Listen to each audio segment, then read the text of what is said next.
This is the most confusing product in the Apple line, and it is the iPad. I'm so confused with what this thing means. I mean, they want it to be a laptop on one hand, yet they want it to be a tablet on the other hand, and we're just in this phase where it's really towing the line between the two and ultimately stuck in the middle. Recently, the M4 iPad Pro came out. Yes, M4. That is a ton of power and more power than most of the laptops that Apple has to offer right now. There's not one thing this iPad does, one capability it does that needs an M4 chip and the amount of power the M4 chip has to offer. I don't have an answer for why they keep throwing power into this device with no real apparent reason, but I do have some thoughts. You gotta be proud of yourself. Don't wait to give flowers to self. We're at the point where every year they're gonna upgrade the M chip, and it's gonna get faster, it's gonna get more powerful, because that is the rate Apple is producing them, and they're in almost every single device. Now, there's a huge disconnect, and that disconnect comes from where hardware meets software in the iPad, and that's ultimately where I have the most questions.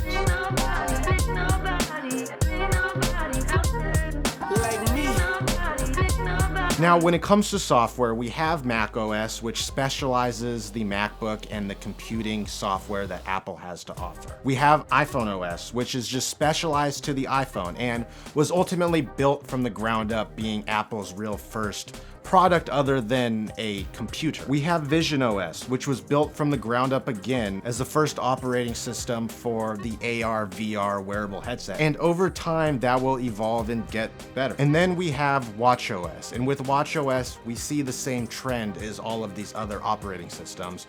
It was the first gen on something, that being the watch. And then we have iPadOS. iPadOS was an afterthought. I feel like it was an afterthought for what the iPad was.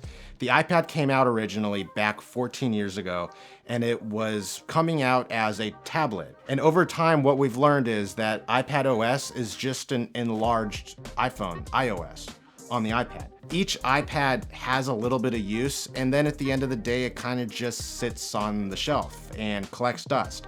And that's where I have most of my thoughts. Ultimately, I thought my iPad for me would be an everyday daily essential, and it is for a little, but then that kind of wears off. There's a placebo effect to having a tablet, that being the iPad, and then you realize that it's only useful for a couple of things. So going back to iPadOS, and when it originally launched, there's been zero evolution from it. It started out as iOS and then got its own operating system being iPadOS, but still lived within the vein of an enlarged iPhone operating system on an iPad. What they've done over the years to evolve it is they've taken features that have been so great on the iPhone and so many features that have been great on the MacBook and tried to slap them together into iPadOS. A perfect example of this is Stage Manager. Switching between apps was done real well on the iPhone, and then multitasking on a MacBook was done real well. And then they brought Stage Manager to the iPad for the first time, and it sucks.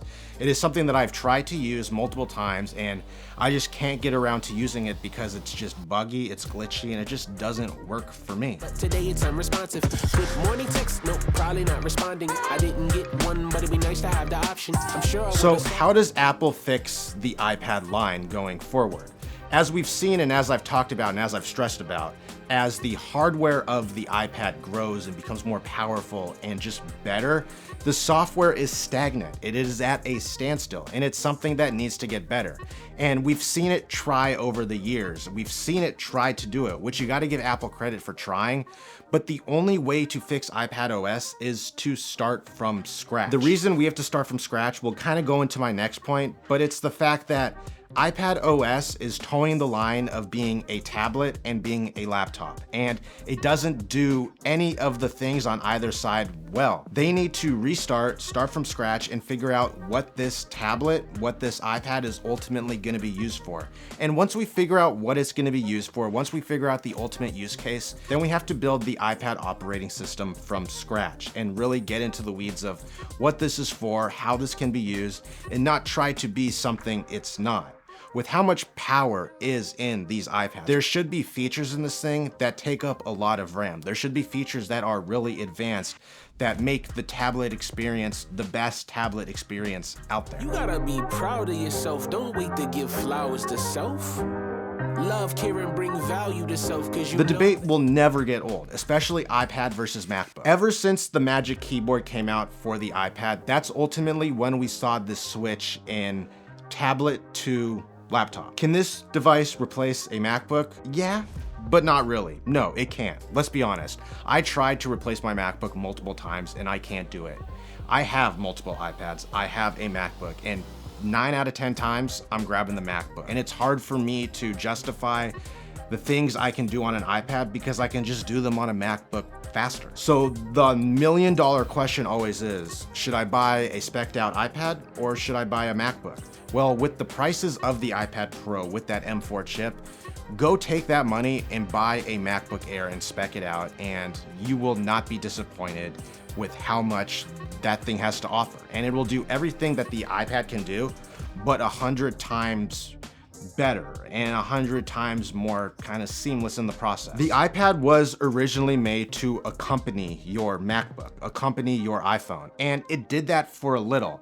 But as time was gone on and the hardware has improved, the software hasn't, it has just tried to either be a tablet or a MacBook. And I keep honing in on this point that it can't be both. And that's ultimately why the iPad is such a confusing thing in the Apple lineup. The best way I can put it is, as the iPad's hardware is sprinting, the iPad software is slowly jogging right behind it, trying to catch up for that of 14 years. So I said it earlier, how do you fix this? You start from scratch. You start from scratch and you create the iPad operating system from scratch and you let it be a tablet. You take all of the power the iPad has to offer and you figure out how you can use that power to make it the best tablet experience and not try to meet in the middle of a tablet and a laptop and slap together an operating system that already exists on different devices. But at the end of the day, I mean, we're in this phase where there's so many iPads out and we're deep into it, 14 years into it. So is Apple gonna start from scratch and redo the operating system to make this work?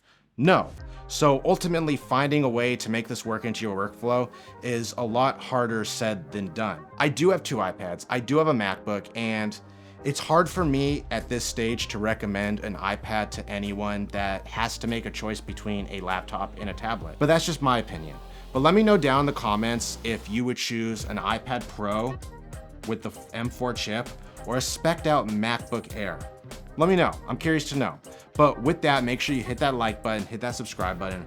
I'm trying to get to 5K subscribers by the end of this month, and you guys can be a special part of that. But as always, thanks for tuning in, and I'll see you guys in the next video. Peace. Cause you know that knowledge is wealth. Uniqueness is what you found in yourself. Being normal is crowded as hell.